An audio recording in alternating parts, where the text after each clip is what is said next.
Ward by J.C. McCrae. A production by Parahuman Audio. Performed by a cast of fans and volunteers. Please visit parahumanaudio.com to learn more. Thank you and enjoy.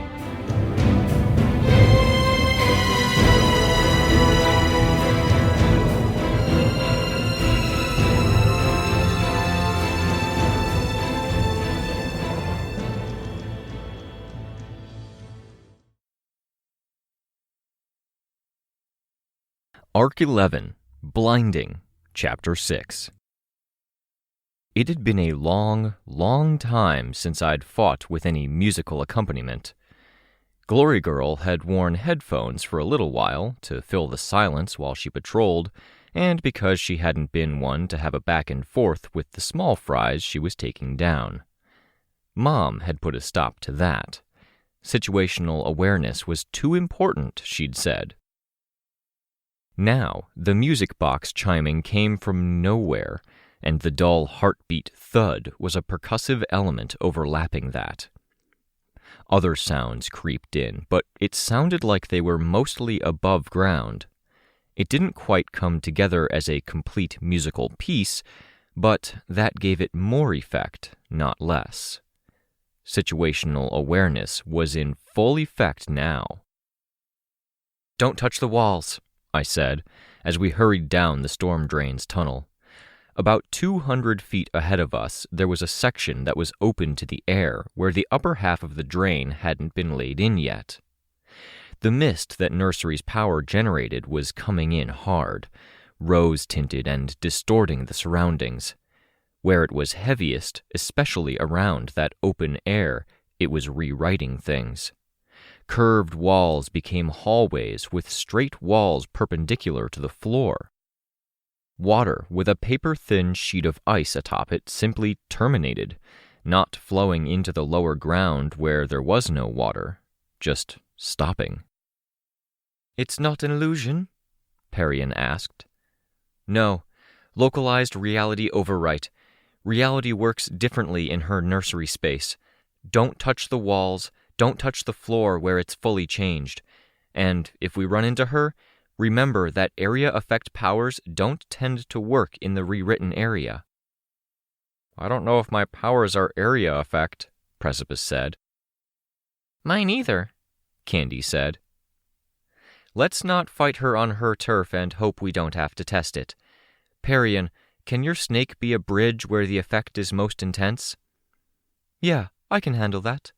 But I'm really wondering what happens if we touch the walls or floor?" Perian asked. "Hopefully nothing. But I've read reports of bad things happening when people got stuck in her shaker effect when it's most intense." "Like?" I looked back at Candy and Aroa. "I don't want to scare you guys." "Our daddy gave us fear for breakfast," Candy said. "I was so young, I'm not sure I would have even been in school then." "You would have, definitely," Chastity cut in. "Okay, but I don't remember much from those days, and I remember getting chocolate-frosted fear bombs for breakfast." "What the hell are you talking about?" Aroa cut in. "Stop interrupting! Sacrement! It's metaphor!" "It's dumb," Aroa said. "What are you saying, and is it important?" I asked. "Daddy made me scared when he wanted me to stay out of his room. He made me happy as a little girl getting a puppy on Christmas morning when he needed me to clean up some baby barf too sweet." My skin crawled. "I don't remember much, but I remember those moments. Don't look down on me," the girl finished. She was still jogging along the side of the column, periodically slipping where the sloped wall on either side of the water was icier or slimy. Chastity was fully in the water, and whatever contention the sisters had, Chastity was there to support her younger sister and keep her from outright falling into the damp. "Fine. As the power saturates a place, containers will fill with her power. If containers don't exist, they'll appear on their own. One thing that can happen is that you touch a wall and your hand goes through it like it would go through wet paper, and there's something living on the other side. Or the floor. You said we have to watch the floor, Parian said. Yeah, but there isn't much we can do about that, I said. The way powers tend to prioritize things, walls will be a problem before floors are. How do you know that? Parian asked. Studies, I said. PRT research, classes. There's a whole mess of research into why people like Shadowstalker from our hometown didn't fall through the floor to the planet's core. Precipice was typing on his phone while using it for light. He aimed it at the floor, nearly tripping as he kicked a bit of ice crust on the top of the water the others hadn't already broken up. Chastity caught him. Before straightening, he aimed his phone at the ground. I could see that he'd modified it, with a chunk of what looked like battery with wire wrapped around it mounted on the top. Scanning? I asked, quiet. Trying. I used Lookout's numbers as a model. That other Tinker's scanner we found earlier, I looked at that too, but it's mostly noise. I don't know how to use it yet. Okay, I said. You're right, he said. Walls are more intense than floor. Good to know, I said, my expression serious.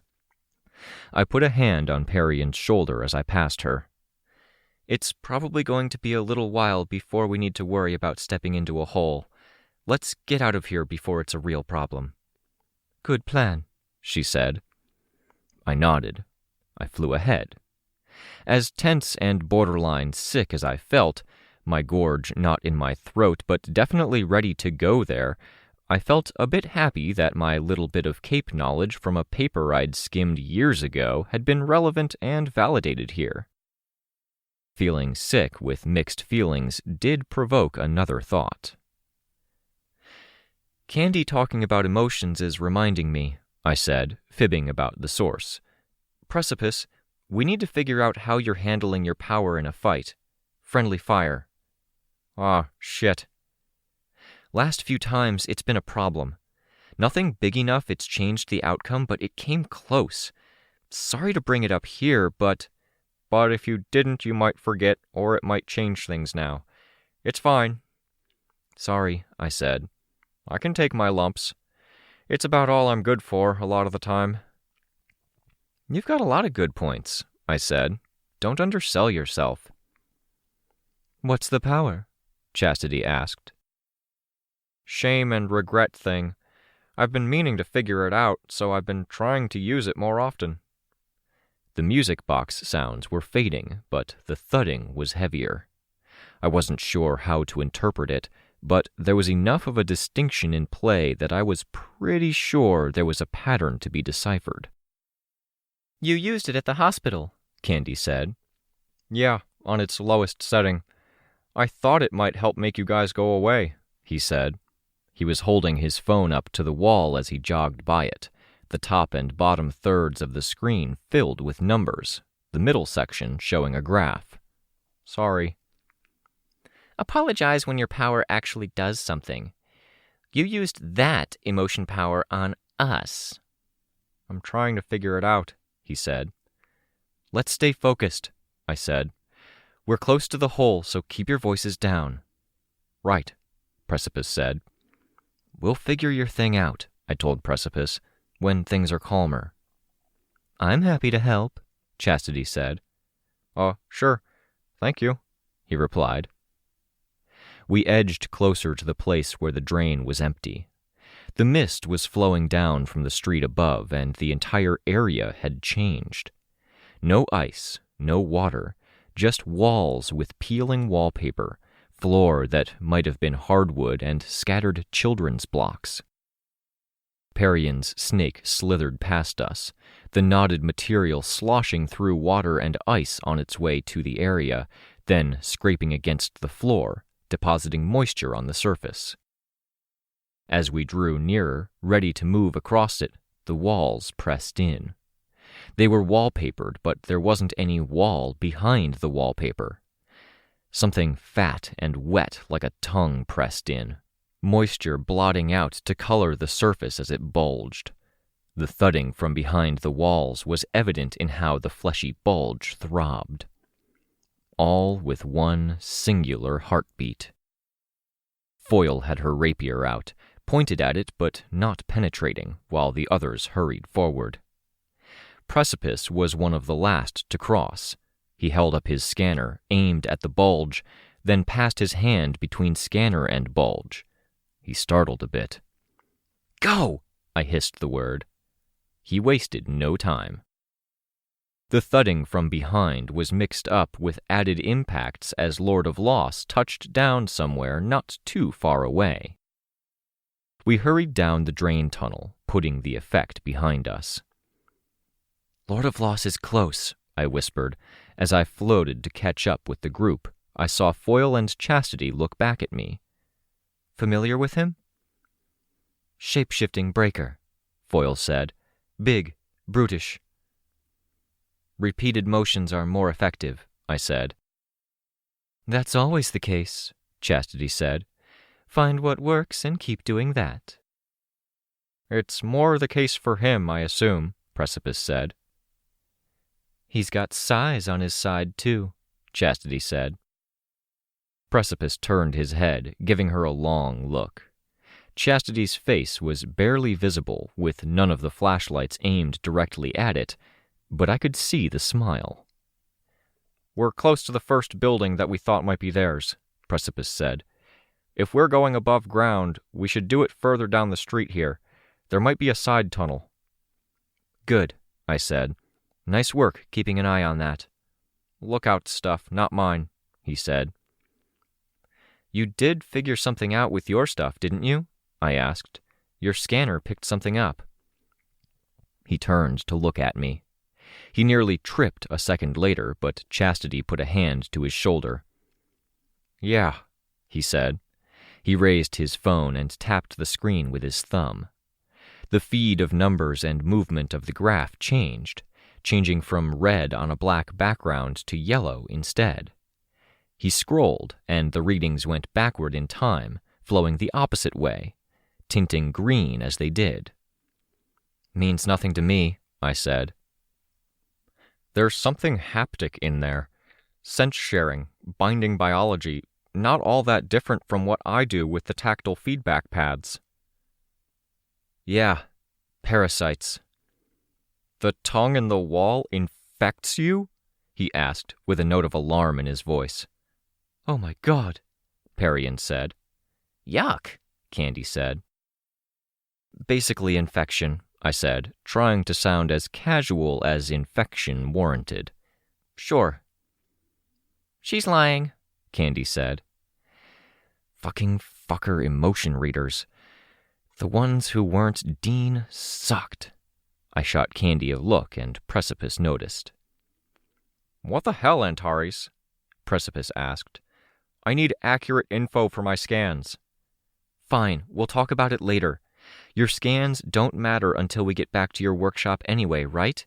It's not like you're calibrating anything in the field." He was a grim kind of silent as he jogged along. The tinkling music box chimes had come to an outright stop. The thudding persisted, but it was more general and dull than it had been. Less of a sound like someone banging against the walls, less of a heartbeat, and more of a distant pounding. Not that we had walls here, per se. The storm drain was a concrete tube with iced-over water in the bottom tenth of it, and a whole lot of dirt and pavement in the area immediately around it. "Assimilation?" Precipice asked. "No," I said. "Can we drop it? Let's hide out, figure out what we're doing, figure out which of the teams is being targeted, and then mobilize. Hopefully without ever having to deal with nursery again." "Is it a lotophage thing? Pulling people into a specific themed dream state?" "Fuck me, Precipice," I said. "You can't let it go?" "I'm stubborn. It's the only thing I really have going for me. Knowing would help me interpret my scans. I can potentially use this." "Then, again, I'll explain when we're back at your workshop." Foyle cleared her throat. "I'd like to know." "It would help to counter it," Perian said. I didn't want to talk about it because it bothered me. I didn't want to picture what it involved. That gorge was closer to being in my throat now, to the point that it hurt to swallow. Not assimilate, not exactly infect, not whatever you just said. Lotophage? Lotus Eaters? The Odyssey? Precipice suggested. I never read the Odyssey. Only got what came up in adaptations, I said. I paused. Impregnate. What the fuck? Precipice asked. That's the theme, I said. Close to infect, really, but... What the fuck? He asked. I'm not good with the ick, Foyle said. The Dolltown victims were almost too much for me, Perian knows. I'd always prefer riding Perian's dolls instead of Bitch's dogs. Wouldn't anyone? I asked. Not Bitch. Not a few other people, believe it or not. You asked, now you know, I said. We won't let it get that far. How far does it get, worst case? Precipice asked. Surgery, I said, to stop the cycle. Get everything out of your system. But she doesn't like taking things that far, so she holds back, I think. Authorities came after her in her apartment at one point, and one guy got it bad. She got away because people were trying to help him. Fuck me, Precipice said. Absolument, Chastity added. I'm a little scared now, not gonna lie, Candy said. We'll stay clear, I said. We're close to the house, Precipice said. He pointed. He paused after pointing, then created a blade of silvery light. Problem? No, he said. Just realizing I'm an idiot. Just realized my blades shed more light than my phone. Not idiotic, I said. There's always a learning curve, and you've got more powers to figure out than most. Precipice led the way, venturing down a side tunnel with a much steeper incline. There was no water or ice on the underside of the tunnel, which was a nice upside, but I did have to position myself to keep others from sliding or falling. Precipice checked his phone, then looked back at me, his blade a hair away from the wall. Quiet, I asked. Chastity, can your body sense detect people? Not much further away from arm's reach, Chastity whispered. Okay, I said. Candy, the lie sense, that doesn't have any application here, figuring out if anyone's above us? Candy snorted. She doesn't have a lie sense, Chastity said. She has a hallucination power. We went over our powers. I just called you a liar, Candy said gleefully. You seemed a bit hesitant, so I tried it, and it totally worked. Aroa put out a hand, and Candy slapped it in a little high five. I clenched a fist. Roll with it, Foyle said. You won't win, it's not worth the fight. You can't discipline them, you just guide. Chastity was nodding, even though she was one of them. You got me, I said. Yep, Candy said. Emotion powers usually have some feedback aspect to them, or emotion reading. Often, she said. Not me. Okay. Because you said yours was emotionally charged hallucinations, if I remember right. I have a certain amount of juice that refills over time. I can push it into people. Can't dodge it, can't stop it. Makes you see, hear, feel, taste what you like most in the world. Except it maps to everything. Makes you sick of it really fast. If I push in a lot of juice, then it's a lot of seeing things and hearing things, tasting things and feeling things, and it takes forever to go away. By the time it does, you'll never go back to liking that thing. Or person, Aroa said, or food, or experience. Nathan wouldn't let me play with his game consoles, said they weren't for girls and girls should stick to fucking, having babies, cooking, and cleaning. I hit him with a full tank of juice because. For 5 days, he was living his video games, and now, after, he can't even look at a screen or touch a control, even for TV and TV remotes. He can't do much now, Aroa said. That's his own fault, and it's not all me. But I don't get to see whatever it is. I just know they're juiced, and I can tell where they are because I can feel the juice while it's stirring in someone else. Which isn't actually juice, Chastity said. Energy. Yeah, Candy said. Alien too much happy stuff. Don't use a full tank on anyone here, okay? No matter how dire the situation is. No permanent effects, I said. Can't anyway. If I'm full up, then I start brimming over and affecting people around me. I wouldn't do that to my cousins or anyone like Chicken Little or Lookout, Candy said. I find people to dose. Okay, I said. I didn't want to think too much about what that would look like. You couldn't push some juice up into the space above us and see if it hits anyone? Good idea, but no. I pulled up the disc, then turned it on. The distortion wasn't what it had been, less bad. People were intact and moving. Both groups were in a hurry. The image distorted here and there, fluctuating. My phone had no service. We checked with Precipice sending me a text. Again, there was too much distortion. Nursery's effect is still here. I think that's why we're having trouble connecting to the rest of the world, Precipice said. She was here earlier then, Foyle said. Or close by, I drew in a breath. I can't imagine them staying put here while the others are on the move. 3 active teams converging on one point. Let's get up there and see if there's anything. It could be an empty house. The occupants could be out there looking for us. Let's go. Let's make a hole and be ready for a fight. Got it, Precipice said. The blade touched the wall. A square of silver light was marked out. I punched it, wrench active, then flew to the side.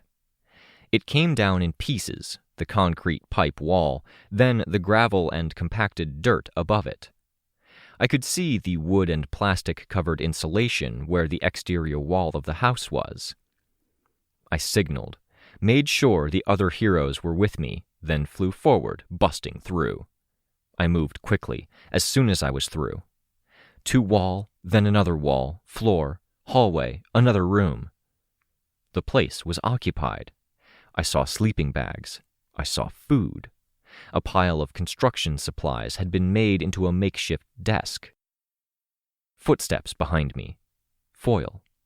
Precipice was right by her, heading another direction, blades glowing in his hands. We fanned out throughout the house. Empty.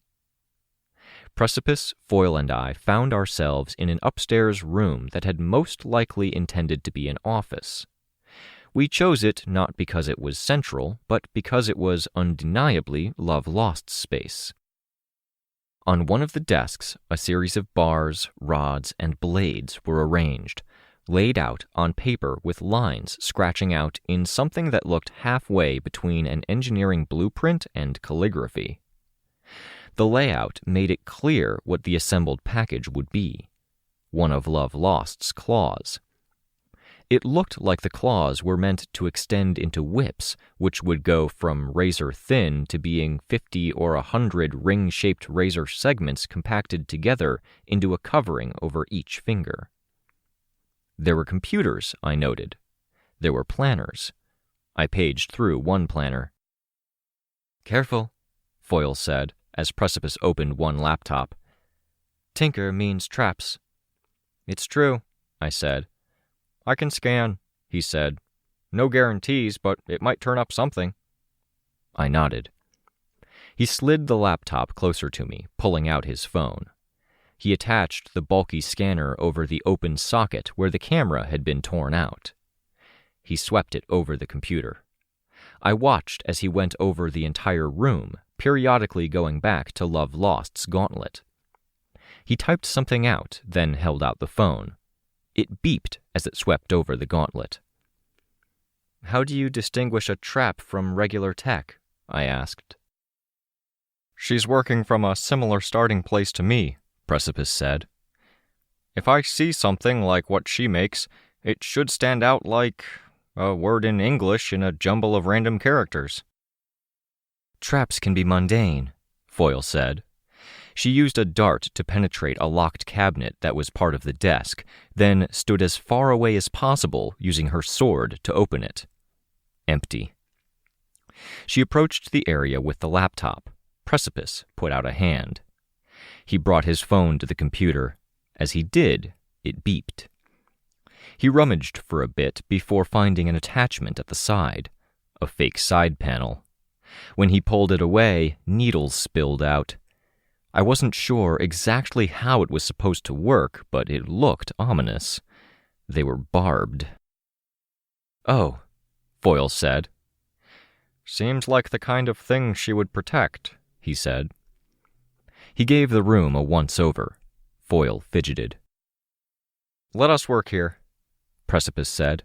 You focus on downstairs. Take my phone. Check for traps. If it beeps, call me. Foyle nodded. I let the laptop Precipice had opened boot up. It showed a login screen. Password protected, I said. Do you have a hacking thing like Lookout does? No, Precipice said. Try father's daughter 20 closing parentheses number sign.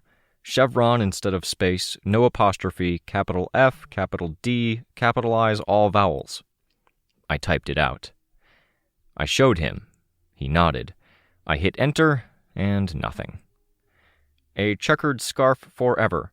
Capitalize each word, all vowels. No spaces this time. Are you sure you don't want to do this? Well, let me finish the sweep. Try in the meantime, if that's okay? Or leave it and I'll get to the computer. I think this OS sends an alert to your phone if you get a certain number wrong. She sets it to alert her phone if someone gets one wrong. It's fine. If we pull her away from whatever she's doing and get lost before she turns up, that's good, right? I nodded. He walked me through the next password. A checkered scarf forever. The computer hung. The OS came up. Immediately I set to work. I brought up the wheel menu, went to the browser and opened it up. There's a password vault, I said. I need a single password to get things to autofill. Rein took over. I saw her on this computer in some of the dreams, before our trigger. She still has it. She doesn't look at her hands while typing, but I can feel what she types. After a couple of days of doing research with Aaron and getting practice typing myself, it started clicking, he said. Muscle memory. Her muscles, kind of. I could figure out what she was typing. The characters came into my head. She likes the long ones for things she wants to keep secure. The checkered scarf one is long, so this might be even longer. We could bring it with us instead of stumbling through. I pointed at the bottom layer wheel. There was an icon. Location tracker. That can be worked around, Precipice said. Flip some switches, wrap it in tinfoil. I'd feel better just not worrying about it, I told him. Can you? I can try. He tried 4 variants, using no spaces, then chevrons instead of spaces, then moving on to another phrase. While he worked, I checked the disk. The scenes were distorted, but it wasn't as bad as before. I could make out figures reasonably well, enough to tell something from body language. Yellow Team was scrambling, but they didn't look like they were running for their lives. Nobody limped, nobody was shouting, and when they came to a stop, they did so collectively. They would be the ones closest to Cradle, if things weren't more mixed up than I was assuming. Tattletale was talking, and Chicken Little was nodding, hanging on her every word. They set to running again. Red Team was looking more stressed out, but they were doing less. They weren't running. If anything, I imagined them hunkered down in a fortified area. Swansong turned her head to shout something. The issue was that it was a 30-minute trip to get to either of the other groups, assuming my team drove. I could fly there in a shorter time, The question was what I could do to help in the now that might help them enough that they could last another 30 minutes. The password manager lit up. There was a list of everything the password manager had unlocked, except Love Lost used code or a shorthand only she understood. Leather, leash, quartz, cat claw, pitch, pigeon. Quartz drew my attention because it looked like there were 6 quartzes running from quartz 00 to quartz 05. I right-clicked it and found a Go to Location option. I hit it. The folder it took me to had a Read First file describing the program it was meant to be used with. These 6 quartz files were 6 halves of encryption keys for 6 drives that were supposed to be plugged in. I rummaged and I found them. A case beneath a set of screwdrivers. Opening it up, I saw a set of small storage drives, each in a brushed aluminum case with a single cord laid out in the middle of the package for connecting the drives to a computer. That wasn't what was especially important right now. I put it aside. Leather, family albums, photos. I didn't want to browse, this wasn't a priority either, but I saw one photo highlighted because there was a preview in the sidebar. A red-haired woman with a red-haired daughter, an Asian man with a shaved head and a cigarette perched in his mouth. There were others of her with friends or family members, of her on a beach, of her in a uniform receiving an award. A real person, a person with a past. I shivered. It bothered me more than it should have. I didn't want to betray secret identities quite like this, but lives were at risk. People were crossing lines, chopping human beings to pieces and letting them suffer. Leash was the location tracker. Having the admin password let me open it. While it was on, I could see where Love Lost's other tech was. Her phone was on her person, and her person was very close to Ashley's group. I sent a warning. "We could pack up," Precipice said. "Disable it." It looks like disabling the location tracker means neither device knows where the other is. There's no way to control it, so we're off, but we can watch her. Still. Let me work a second more. There has to be something we can do to alleviate the pressure on the others, I said. "I trust you," he said. Cat claw, tinker notes, scans, files, images, villain stuff. There were communiques there, nothing we could use for the current situation. Pitch, an online wallet. $13,000 sat in the account. A transaction list showed a long list of transactions with nothing identifying the recipients or reasons, only amounts. Just a matter of hours ago, $60,000 had been moved from her account elsewhere. $12,000 to one account, $28,000 to another, $10,000 to one account, $10,000 to the same account the $28,000 had gone to. Each entry had a set of options by them. I moused over, looked over my shoulder, and saw that Foil and Precipice were behind me, looking over my shoulder. "Yes?" I asked. "Any objection?" "I don't know if it's going to do what you think it will," Foil said, "but sure." I hit Contest. A bubble came up with a list of options around the radial. "Service not rendered," I said as I selected the option. "You think it's the mercenaries she paid for?" Precipice asked. "And I'm guessing escrow," I said, "to go through when the job is confirmed done." "That makes sense," he said. He looked at the numbers. "Being a villain pays." "Considering it?" I asked, trying to sound casual, as tense as the overall situation was, as not casual as the possibility of him turning to the wrong side might be. "No," he said. "It costs, too." I nodded. I went down the page and contested everything. I was 12 options down before I was redirected to another page. account suspended. That might tie up her ability to act for a bit, I said, and maybe it'll give mercenaries out there in the field second thoughts. Scary, Foyle said. I'm going to go check on Parian and the Heartbroken. I came up to tell you we already found cash and weapons. Good, I said, but she was already leaving. I looked at Precipice. I have a guess what Pigeon is. I opened it up. An encrypted email client. There were already 3 warnings in the inbox about the online wallet. I looked at the most recent exchanges. Ryan, I said. I opened it. A back and forth about mercenaries apportioning cash. Who paid what ratio? Love Lost had done the fundraising. Ryan was doing other things behind the scenes. A Jonathan was mentioned in passing. A lot of talk of nights, whose night it was, a room, Precipice. I looked over at Precipice. Yeah, he said. Communiques with Lord of Loss.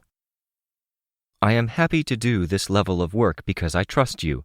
A job done is reputation. Get the job done, get the pay, build rapport. Woohoo, lol. My thinker has a good feeling about this. Wow, I whispered. That's more horrifying than Nursery's power. No kidding, Precipice said. Nursery was at least somewhat sane. I sent Lord of Loss and Nursery messages. I had to check Love Lost's typing style before crafting it. Job complete. Pay withheld for now. We'll discuss. Vacate Lime as wardens are investigating villain presence. There was a pause. If they called, demanding answers, then there wasn't much we could do. But if they didn't, it was a potential chance to take 2 capes out of the equation. There were already 2 angry emails from mercenaries. One was Lionwing. The other was an encrypted handle. Apparently, their accounts had been frozen by my interference with Love Lost's. That seemed like an oversight to me, but the economy was fragile and nascent, and what they were working with looked like a system built upon layers of trust. A third angry email. Contender. My enemy with his personalized no powers arena. I paged through quickly. I had to go back a week to find it, the anti-parahuman group. Love Lost had correspondence with them, setting up a meeting. Twice she asked them to meet in person, and she was rebuffed. They didn't want to meet a dangerous parahuman, even if they were armed.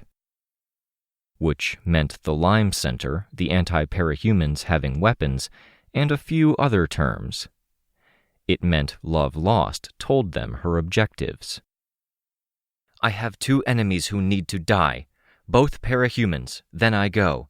Border world. We are at your disposal in time of need, but we do not interfere. I rest. You know my story. When the flame of my revenge burns out, I rest. She can't, Precipice said. I don't see it. I can't envision her if she isn't brimming with rage. Who's the second parahuman who needs to die? I asked. Precipice shook his head, but he didn't respond. Cradle? It's possible. I scrolled down. From Driskywinker at Gimmelnet, a simple question.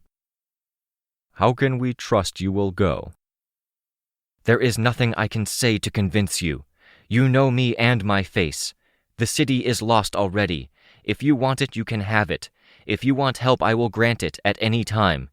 Give me arms to hold and claim my corner, to secure my rest. I will give and will grant in exchange arms, ammunition, I slit 2 throats. Then you are rid of the worst of us. The city is lost, I said. She said this 4 days ago? Another message from Drisky. Why do you think the city is lost? You sound mad. Mad and maddened, yes. But my partner Snag tries to communicate. I listen. He is far away and he is close, dead and alive. He shouts at me from the bottom of a well filled with the power of a destroyed alien world, and I hear echoes of whispers. He says the city is doomed, and he tries to explain why, and I know it is true. Is this mad you can work with? We meet and we talk. You bring all the soldiers you want. I will give you no trouble. This is guarantee. Phone me. That was all there was. Fuck me, Precipice said. You're saying that a lot. Fuck a lot of this. I nodded. Nothing I could use. No sign the anti-parahuman groups were in play. If they were, we'd have to deal with them. But it was something. I looked around and I found paper. I scribbled down a note. What are you doing? Precipice asked. A note. We have her family photos on this computer. I know you and her are at odds. I know she's threatened your life, but I don't want to play it that way. Take illicit money? Screw up her deals with murderous mercenaries? Fine. But if she wants the photos, I'll send them to her. They aren't hostage. They aren't part of a deal. There was a pause while I scribbled it out. Precipice was silent. I underlined "not hostage" on my note. Is that okay? I asked. Precipice nodded. I penned out a final line. I said it out loud as I wrote it. We want to talk. Breakthrough. I underlined it. The willingness to talk, to communicate. If we couldn't get there, then there was a very real possibility that Love Lost was on our short list of people to trap in an alternate world, not disclosing to anyone what we'd done with her. Just too angry, too violent. Even in talking about rest, she talked about guns and claiming her corner. She talked about being mad. She thought she could take thugs like Sidepiece and Kitchen Sink and drag them off to a corner world where they wouldn't bother anyone, and she could wrangle them there? I just didn't see it. We'd have to talk it over with others. Try talking to her first to see if any middle ground was possible. I closed the laptop and took the cords. There was a messenger bag that we could slide it into along with the other things, including the storage drives. Precipice took the claw whip framework that was meant to fit over a hand. It's not set up with location detection? Nothing my scanner sensed. Maybe there's a ping it responds to, but for right now I think we're okay to bring it. It'll be useful. I nodded. I'd trust him in this. This thing with Love Lost, the cluster, and the dynamic, I knew he was well versed in it. Are we good to go? I asked as we headed down the stairs. I paused as I saw the cash that was gathered in bags. The pile covered a countertop that could have had 3 medium-sized microwaves set side by side, a mix of currencies. There were, I noted, 3 traps. 2 had the barbed needles. The other had something like a spring-coiled version of the claw lash that Precipice had stolen. All 3 had been demolished. Foil's power, it looked like, stabbed through and fusing it to the internal components before the shelf or drawer was removed. Fuck me, being a villain pays, Precipice said. It really does, Chastity said, winking at him. There are villains who build rep by doing something big, I said. Go after a big hero and win, pull off a major job. They have ups and downs, but the ups are big. The Undersiders are an example. Fair, Parian said.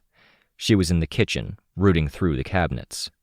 There were bricks of drugs wrapped in plastic, most no bigger than a clenched fist. Heartbreaker would be one of those, Chastity said. She packed up the cash, filling bags. Precipice went to help her. He had some low lows. Yeah, I answered. The other kind of rep is the kind that comes with the record. Having done 50 jobs and not having any losses under your belt. Lord of Loss is one of those.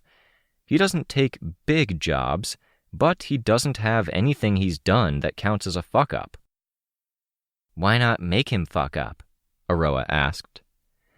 "Because not everyone can make people do things, hun," Chastity said. "We're kind of unique because most of us can do that." "Some heroes specialize in that," I told Aroa.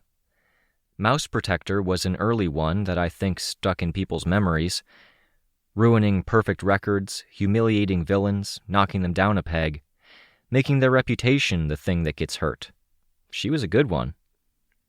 "Dead?" Candy asked. I couldn't even see where she was. "Disappeared for a good while. Turned out the Slaughterhouse 9 got her." "Love Lost has that reputation. She's good," Precipice said. "Commands more pay, I'm guessing." "Yeah. Are we taking all of this?" "Free money," Candy said, peering over the pile of cash to look at me. "And I finally get to try cocaine?" "Something opiate," Chastity said. "The plastic isn't like our plastic either." "I get to try opium!" I looked at Parian, who shook her head. "Don't take the bait," she said. She was using a roll of cloth at her back as an overlarge arm, raising herself up, moving around and checking cabinets.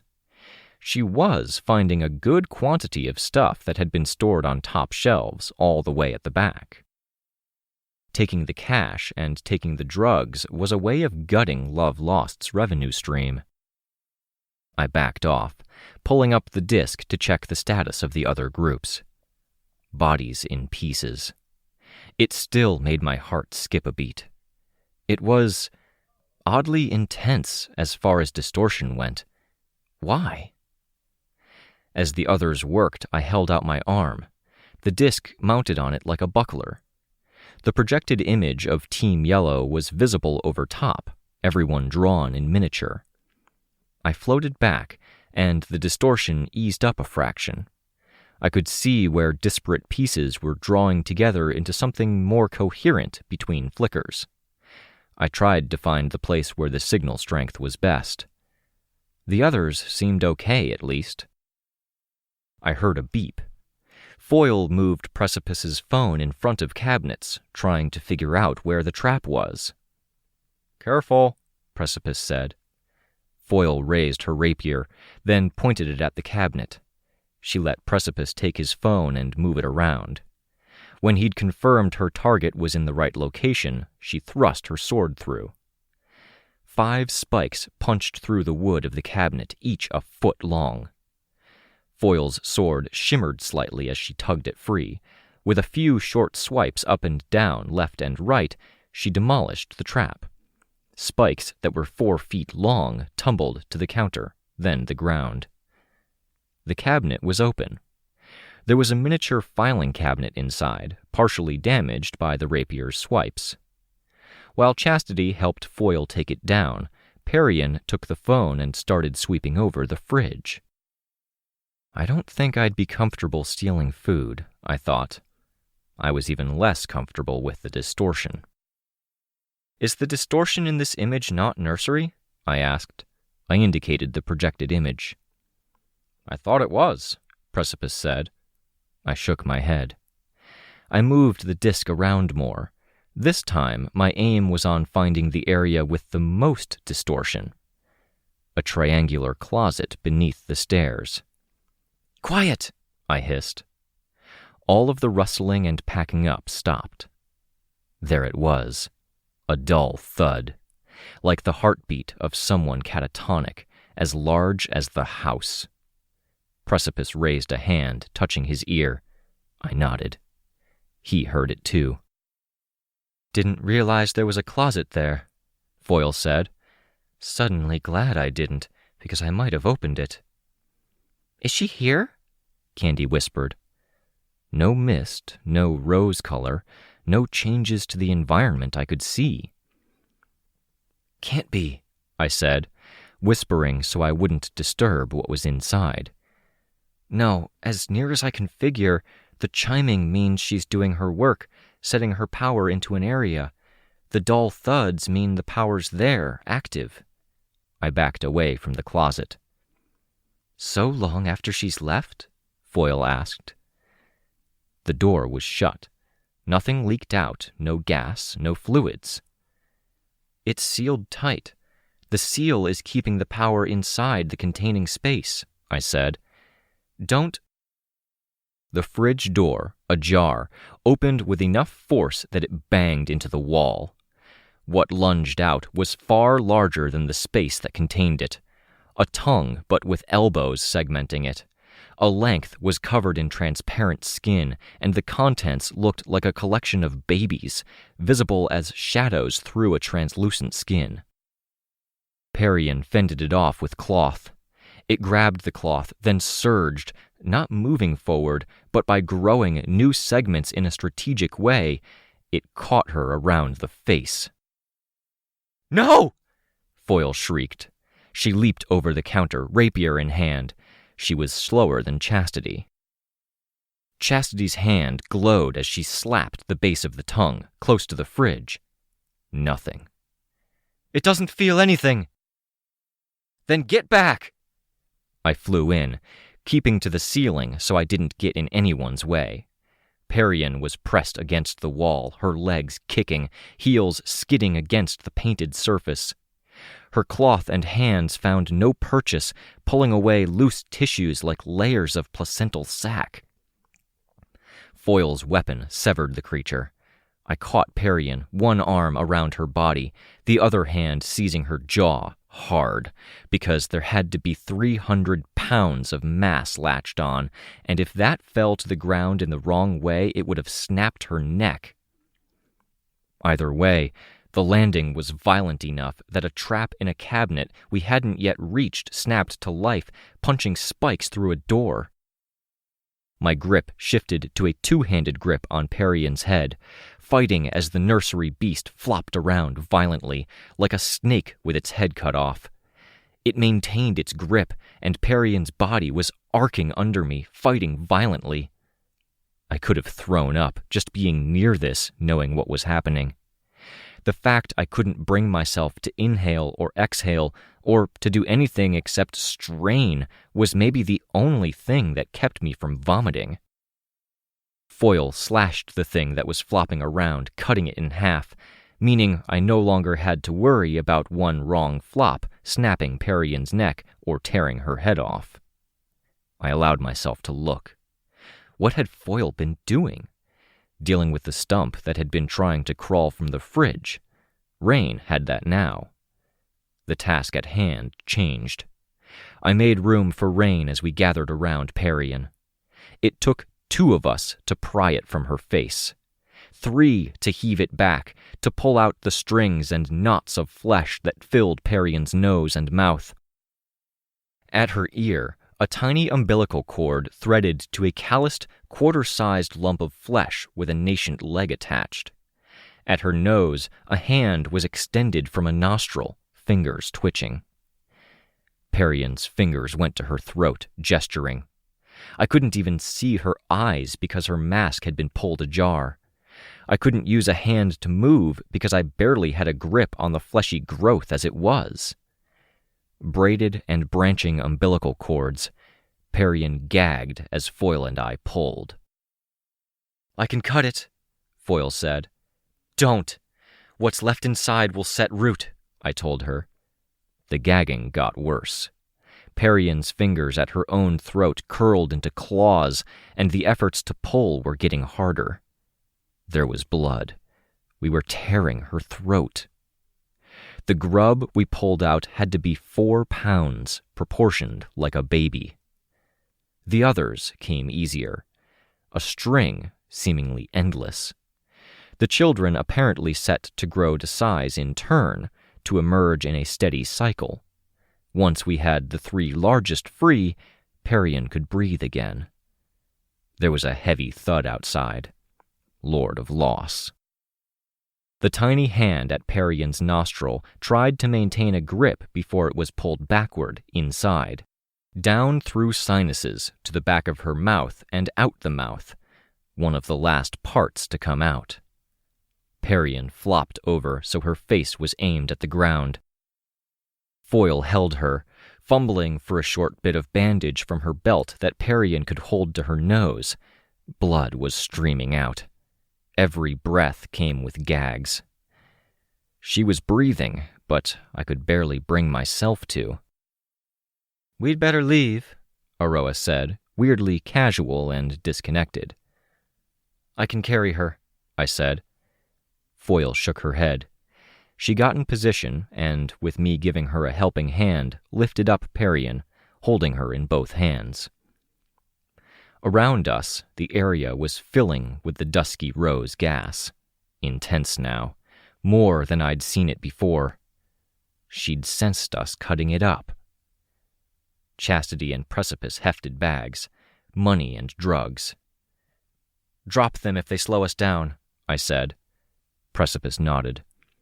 We hurried to the back door. We stopped as Lord of Loss touched a limb of overlapping white strips down by the surface. Other door. An impact marked him touching down there, too. It was followed by him clawing at the door, pulling it free of the frame. We backed away, past the closet door, toward the center of the house.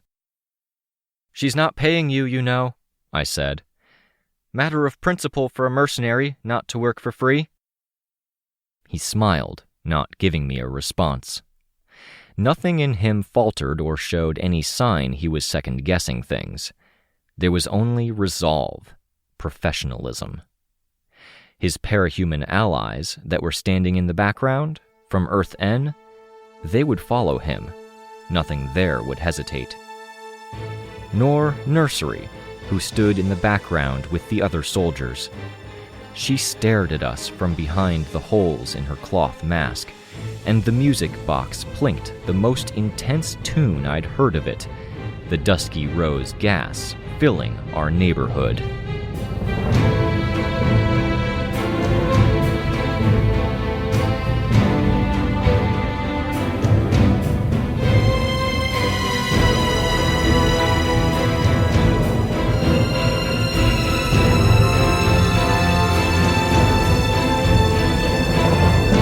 This was a production of Ward by Parahuman Audio.